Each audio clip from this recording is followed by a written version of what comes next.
Welcome to science classes. तर 10वीच्या science part 1चा आपण सेकंड चॅप्टर शिकतोय, पिरियॉडिक क्लासिफिकेशन ऑफ एलिमेंट्स. आत्तापर्यंत आपण एलिमेंट्सच्या पिरियॉडिक क्लासिफिकेशनचा हिस्टॉरिकल व्ह्यू बघतोय.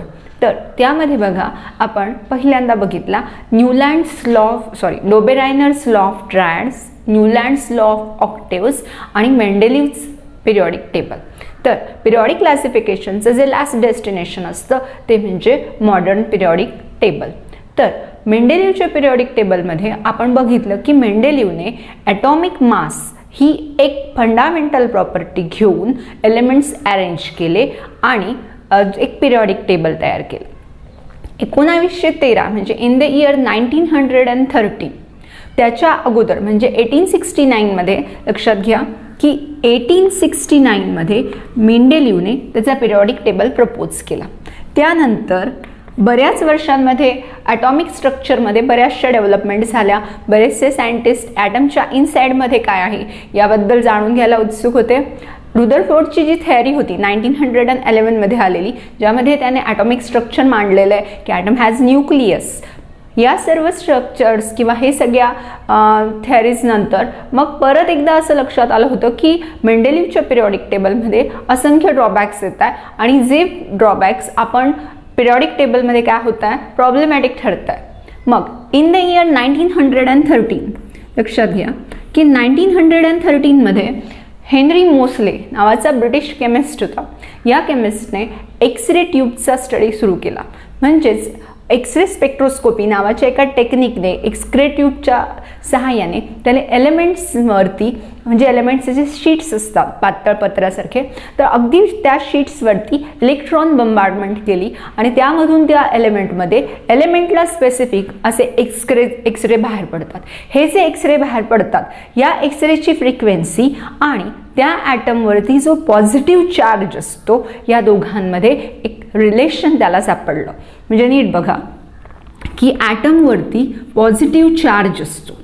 हा पॉझिटिव्ह चार्ज आणि त्या ॲटममधून बाहेर पडणाऱ्या एक्सरेची फ्रिक्वेन्सी यांचा डायरेक्टली संबंध त्याला सापडला. म्हणजे ते are directly proportional to the, इथे स्क्वेअर रूट येईल, एक्सरेच्या फ्रिक्वेन्सीला.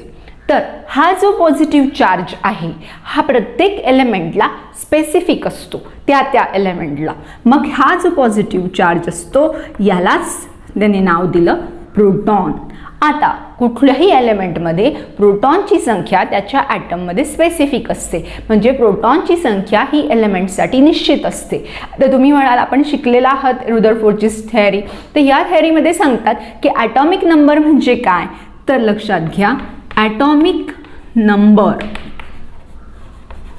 Is equal to number of protons. आणि प्रोटॉन म्हणजेच एलिमेंटवर असलेला positive charge.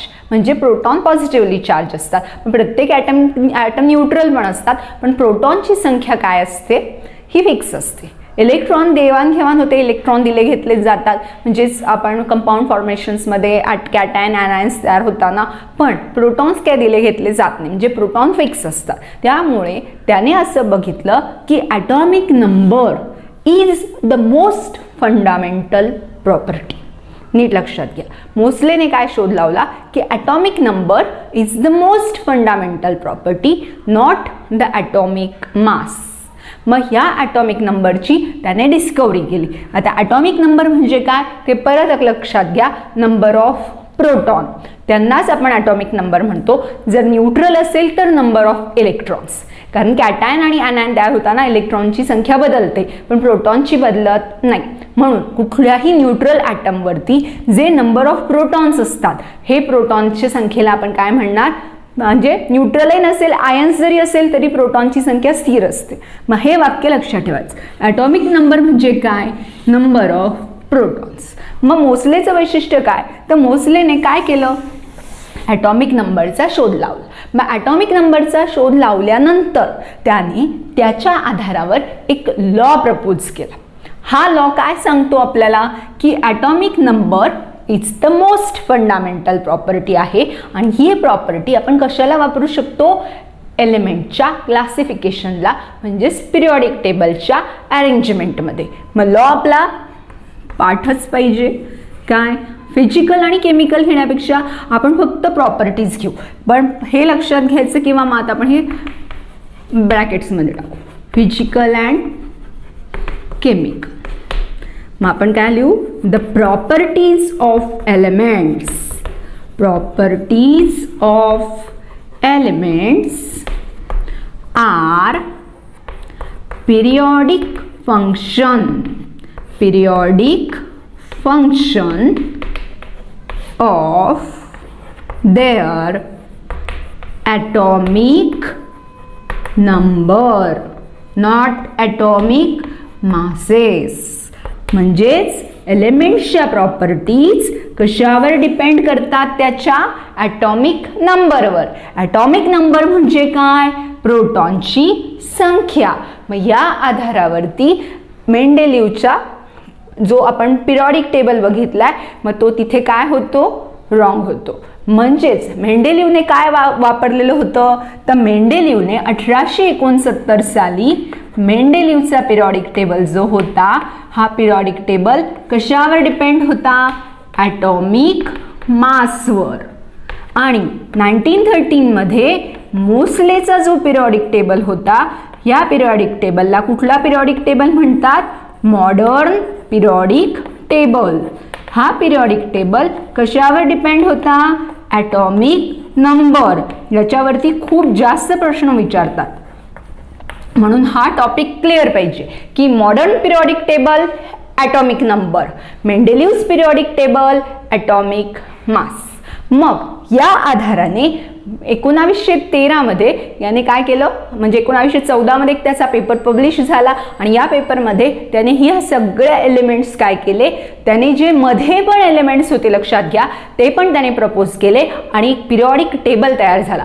Periodic table, modern periodic table फक्त मोसलेचं नाही, त्याच्यात असंख्य शास्त्रज्ञांचं काय कॉन्ट्रीब्युशन आहे. पण त्याचा जो बेस होता तो बेस कोणी तयार केला, मोसलेने. वयाच्या 27व्या वर्षी गॅलिपोली टर्की येथे वर्ल्ड वॉर फर्स्टमध्ये याचा काय झालेली आहे, डेथ झालेली. नाही तर मग या शास्त्रज्ञाला त्यामुळे नोबेल प्राइज मिळालेलं नाही आहे. पण ही डिस्कवरी केमिस्ट्रीमध्ये फारच मोठा माइलस्टोन आहे. त्यामुळे आता आपण जो पिरियॉडिक टेबल शिकणार आहोत तो शिकणार आहोत मेंडेलिव्हने, म्हणजे मेंडेलिव्हच्या मिस्टेक्समधूनच, पण तोच थोडा रिवाईज झालेला आहे हे लक्षात घ्या. म्हणून मेंडेलिव्हचा पिरियॉडिक टेबलचा अभ्यास पक्का असेल तरच मॉडर्न पिरियॉडिक टेबल आपल्याला व्यवस्थित समजतो. म्हणून मागच्या व्हिडिओजमध्ये मेंडेलिव्हचे पिरियॉडिक टेबल तुम्ही क्लिअर करा तर मॉडर्न पिरियॉडिक तुम्हाला, कारण इथून पुढच्या सगळ्या लेक्चर्समध्ये आपण फक्त मॉडर्न पिरियॉडिक टेबलचाच अभ्यास करणार आहोत. तर आता बघा, तर मॉडर्न पिरियॉडिक टेबलमध्ये काय काय जे मेंडेलिव्हच्या पिरियॉडिक टेबलमध्ये जे डीमेरिट्स होते हे डीमेरिट्स मोसलेच्या लक्षात आले होते. कोणकोणते होते बघा. फर्स्ट होतं, आपण जे मेजर आहे ते बघून घेऊ आधी. आयसोटोप्स, 2 डिसिमिलर एलिमेंट्स होते, त्यानंतर सिमिलर एलिमेंट्स, मी परत एलॅबोरेट करते 1 मिनिट. आणि त्यानंतर जो मोठा प्रॉब्लेम होता, आता हायड्रोजनचा प्रॉब्लेम दोन्ही पिरियॉडिक टेबलमध्ये ॲक्च्युली सेम आहे पण कारण त्याला पोझिशन देता येत नाही आहे, तो फर्स्ट किंवा 17 पिरियड ग्रुपमध्ये कुठेही ठेवता येऊ शकतो असा गोंधळ झालेला आहे. तिसरा महत्त्वाचा प्रॉब्लेम होता तो म्हणजे ॲटॉमिक मासची अरेंजमेंट तेथे चुकलेली होती. तर आता आपण बघा, हे मेजर प्रॉब्लेम आपले होते कोणकोणते, तर आयसोटोप्स आणि हे सगळे जे प्रॉब्लेम होते जे मेंडेलिव्हच्या पिरियॉडिक टेबलमध्ये होते ते दुरुस्त करण्यासाठी मॉडर्न पिरियॉडिक टेबलमध्ये काही बदल केले गेले. आता हे जे बदल केले गेले, आता तुम्ही फळ्यावरती पिरियॉडिक टेबल बघताय, हा पिरियॉडिक टेबल मेंडेलिव्हचा पिरियॉडिक टेबल आहे. या पिरियॉडिक टेबलमध्ये तुम्हाला उभे कॉलम्स आणि आडवे रोज दिसत आहे. किती उभे कॉलम्सचे आता आपला अभ्यास झालेला आहे, त्यामुळे आपण सांगू शकतो की मेंडेलिव्हच्या पिरियॉडिक टेबलमध्ये एकूण 8 उभे कॉलम्स आहेत आणि एकूण 6 आडव्या ओळी म्हणजेच पिरियड्स दिसत आहेत आपल्याला. तर नीट लक्षात घ्या की याच्या आधारावरती आता आपण डीमेरिट्स परत एकदा इथे बघा. पहिला आहे की जे आयसोटोप्स कुठे ठेवायचे. मग पहिला प्रॉब्लेम होता की या पिरियॉडिक टेबल ॲटॉमिक मासवर डिपेंड असल्यामुळे आयसोटोप्स तर काय आपण कुठे ठेवू शकत नाही. दुसरा महत्त्वाचा बघा, पहिल्या ग्रुपमध्ये पोटॅशियम आणि कॉपर हे 2 डिसिमिलर एलिमेंट्स एकाच ग्रुपमध्ये आलेले. पुढे बघा 7वा जो ग्रुप आहे त्या ग्रुपमध्ये तुम्हाला हॅलोजन्समध्ये मँगेनीज हा मेटल दिसतोय, हा एक प्रॉब्लेम आहे. आणि 8व्या ग्रुपमध्ये जो प्लॅटिनम आणि पहिल्या ग्रुपमध्ये जो सिल्वर दिसतोय, हे दोनही एलिमेंट्स काय आहे, सिमिलर एलिमेंट आहे, पण हे खूप लांब लांब ठेवले गेलेत. मग हे 4 मेजर ड्रॉबॅक्स होते जे मोसलेच्या लक्षात आलेले होते. प्लस कोबाल्ट आणि निकेल सारख्या काही एलिमेंट्सच्या पेअर्स होत्या, या पेअर्समध्ये काय झालेलं होतं की अरेंजमेंट चुकलेली होती. म्हणजे इन्क्रीजिंग ऑर्डरनुसार जर अरेंजमेंट असेल तर ही अरेंजमेंट काय झालेली इथे उलटी झालेली. म्हणजे हायर ॲटॉमिक मासचा एलिमेंट अगोदर आलाय, लोअर ॲटॉमिक मासचा एलिमेंट नंतर आलाय. आता तुम्ही बघा की एकूण आता आपण बघतोय मॉडर्न पिरियॉडिक टेबल. आता आधी मेंडेलिव्हचा बघितला, आता मॉडर्न पिरियॉडिक टेबल बघतोय. आता नीट बघा की मॉडर्न पिरियॉडिक टेबल पण काय आहे, हे पण आपल्याला काय दिसतंय, रोज आणि पिरियड्सच दिसत आहेत, बरोबर आहे, उभे रोज आणि ग्रुप्स. तर हे जे आडव्या पिरियड्स आहे, किती पिरियड्स आहे नीट बघा, 1 2 3 4 5 6 आणि 7 पिरियड्स दिसत आहेत. प्लस उभे किती कॉलम्स आहेत ज्याला आपण ग्रुप्स म्हणतो, किती ग्रुप्स आहे, टोटल 18 ग्रुप्स आहेत. तर हे 18 ग्रुप्स मेंडेलिव्हच्या पिरियॉडिक टेबलमध्ये मधूनच आलेले आहेत. कसे ते आता परत एकदा बघा. आता परत आपण मेंडेलिव्हचा पिरियॉडिक टेबल बघतोय. ह्या पिरियॉडिक टेबलमध्ये तुम्हाला प्रत्येक ग्रुप 1 पासून ते 7 पर्यंतचे प्रत्येक ग्रुप ए आणि बी अशा सबग्रुपमध्ये डिवाइड झालेले. तर प्रत्येकी 7 ग्रुप 2-2च्या याच्यात डिवाइड झाले. मग 7 दूने 14 म्हणजे 7 2 जा 14. मग 14 ग्रुप्स तर हे झाले. प्लस 8व्या ग्रुपच्या एकूण तुम्हाला 3 सेरीज दिसत आहे. मग 14 + 3 किती झाले, 16 15 16 17 म्हणजे 15 16 17 ग्रुप झाले, बरोबर आहे. आणि जो लास्ट ग्रुप आहे तुम्ही बघताय बघा, लास्ट ग्रुप आहे मॉडर्न पिरियॉडिक टेबलमध्ये, तो आहे 18 ग्रुप. या ग्रुपमध्ये सगळे इनर्ट गॅसेस आहे, मग हा इनर्ट गॅसेसचा सेपरेट ग्रुप. मग आता तुम्हाला लक्षात आलं असेल की मेंडेलिव्हच्याच पिरियॉडिक टेबलनुसार मॉडर्न पिरियॉडिक टेबलमध्ये काही बदल केले गेले. पण आता तुम्ही पिरियॉडिक टेबल दोन्ही बघितले, दोन्ही पिरियॉडिक टेबल जेव्हा आपण कंपेअर करतो तेव्हा आपल्या काय लक्षात येतं, लक्षात घ्या की मेंडेलिव्हचा पिरियॉडिक टेबल कशाच्या इन्क्रीजिंग ऑर्डरवर होता, ॲटॉमिक मासच्या. आता मॉडर्न पिरियॉडिक टेबल जो आहे हा कशावर आहे, कशानुसार अरेंजमेंट आहे, मॉडर्न पिरियॉडिक टेबल काय केलेले आहे, अरेंजमेंट केलेली आहे. अरेंजमेंट ऑफ एलिमेंट्स, कुणाची अरेंजमेंट केलेली आहे, एलिमेंट्स. कशानुसार, according to increasing order, increasing order of atomic numbers. मेंडेलिव्हच्या पिरियॉडिक टेबलमध्ये ॲटॉमिक नंबर म्हणजे फक्त सिरियल नंबर होता, क्रमसंख्या. तिथे ॲटॉमिक नंबरला काही व्हॅल्यूज नव्हती. पण इथे त्याला माहिती आहे की ॲटॉमिक नंबर म्हणजे नंबर ऑफ प्रोटॉन. आणि ॲटॉमिक नंबरवर काय डिपेंड करतात, एलिमेंटच्या प्रॉपर्टीज डिपेंड करतात, फिजिकल पण आणि केमिकल पण. मग हे जे increasing order of atomic number आहे इन टॅब्युलर फॉर्म, कशाच्या फॉर्ममध्ये, टेबलच्या फॉर्ममध्ये. आणि यालाच आपण काय म्हणतो, मॉडर्न पिरियॉडिक टेबल. म्हणजेच काय, जर डेफिनेशन विचारली तर आपण सांगू शकतो की what is modern periodic table, the arrangement of elements according to increasing order of atomic numbers in tabular form. It is called as modern periodic table. Moseley's periodic table असं लिहायचं नाही. तर काय काय कळतं बघा ह्या पिरियॉडिक टेबलमध्ये आपल्याला. एक, we can easily predict the properties, we can tell properties. आपण पटकन लक्षात घेऊ शकतो की अरे आपल्याला जर रिप्रेझेंटेटिव्ह एलिमेंट्स माहिती असतील, एखाद्या एलिमेंट्सचा रिप्रेझेंटेटिव्ह वरती जो एलिमेंट असतो प्रत्येक ग्रुपचा त्याला रिप्रेझेंटेटिव्ह एलिमेंट म्हणतात, तो त्या फॅमिलीचा मुख्य असतो. म्हणजे आपण त्याला काय म्हणू शकतो, जसं क्लास रिप्रेझेंटेटिव्ह असतात तसे फॅमिलीचा रिप्रेझेंटेटिव्ह. मग हा जो एलिमेंट असतो या एलिमेंट्सवरून आपण सगळ्या पिरियॉडिक टेबलच्या एलिमेंट्सची काय करू शकतो, प्रॉपर्टीज काय करू शकतो, एक्सप्लेन करू शकतो. मग we can tell or predict पण लिहू शकतो आपण, we can predict properties of elements. दुसरं महत्त्वाचं म्हणजे की हा जो पिरियॉडिक टेबल आहे, the study becomes very easy. आपण या पिरियॉडिक टेबलच्या साहाय्याने एलिमेंटच्या प्रॉपर्टीजचा स्टडी अगदी काय करू शकतो, इझिली करू शकतो. या पिरियॉडिक टेबलला काय म्हणतात, long form of the periodic table. Long form of the periodic table. तर नील्स बोहर ह्या सायंटिस्टने एक इलेक्ट्रॉनिक कॉन्फिगरेशन घेतलेलं होतं पिरियॉडिक टेबलमध्ये, पण त्याला मेंडेलिव्हच्या पिरियॉडिक टेबलमध्ये आपण इलेक्ट्रॉनिक कॉन्फिगरेशन एक्सप्लेनच करू शकत नव्हतो. आता what is mean by electronic configuration, इथून पण सुरुवात असेल. बऱ्याच मुलांना इलेक्ट्रॉनिक कॉन्फिगरेशन हा शब्द माहिती नसतो किंवा असेल तरी मग गोंधळ होतो. मग इलेक्ट्रॉनिक कॉन्फिगरेशन म्हणजे काय, तर arrangement of electrons, arrangement of electrons in different shells किंवा आपण ऑर्बिट्स लिहिलं तरी चालेल, डिफरंट शेल्स और ऑर्बिट्स. मग ह्या अरेंजमेंट खूप महत्त्वाच्या आहे, कारण याच्यामुळे आपल्याला एलिमेंटची व्हॅलन्सी कळते, एलिमेंट कशा प्रकारे रिॲक्ट होईल ते कळतं, आणि हे सगळी म्हणजे electronic configuration can be understood.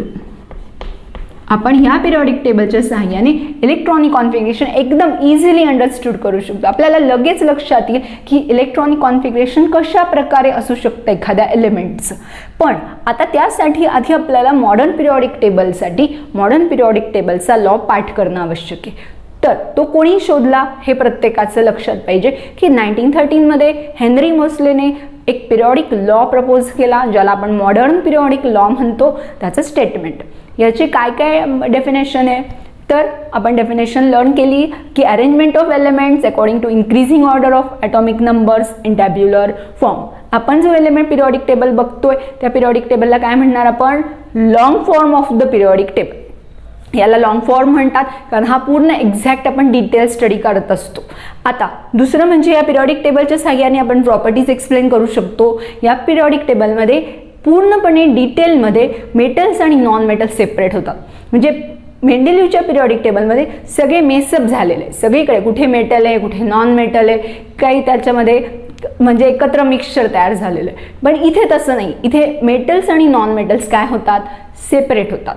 आता या टॉपिकवरचे जे महत्त्वाचे प्रश्न आहेत की आता एवढाच टॉपिक आहे बघा, मॉडर्न पिरियॉडिक लॉ फक्त तुम्हाला सांगायचं आहे, तो लॉ कोणी प्रपोज केला ते, त्या लॉनुसार आपण कशाची अरेंजमेंट करतो, आणि या अरेंजमेंट नंतर आपल्याला जो महत्त्वाचा भाग आहे की या टेबलनुसार आपण काय प्रेडिक्ट करू शकतो.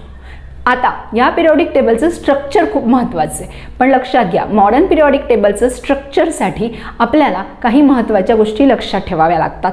ते म्हणजे या अगोदरच्या सगळ्या पिरियॉडिक टेबलचं स्ट्रक्चर. आता मी मगाशी सांगितलंय तुम्हाला की एकूण 18 व्हर्टिकल कॉलम्स आहे ज्याला आपण ग्रुप्स म्हणतो, आणि एकूण 7 हॉरिझॉन्टल रोज आहे ज्याला आपण पिरियड्स म्हणतो. आता आपण इथेच घेणार, एवढंच थांबतोय कारण याच्या पुढचं जे स्ट्रक्चर आहे त्याच्यासाठी तुमचा पिरियॉडिक लॉ पाठ लागतो, आणि पिरियॉडिक लॉ पाठांतरबरोबर जे दिलेले काही प्रश्न असतील त्यांचा तुम्ही काय करा, अभ्यास करा. तर आजच्या टॉपिकमध्ये मी इथे थांबतीये, तोपर्यंत पुढच्या टॉपिकसाठी तुम्ही अभ्यास करत राहा. Good bye.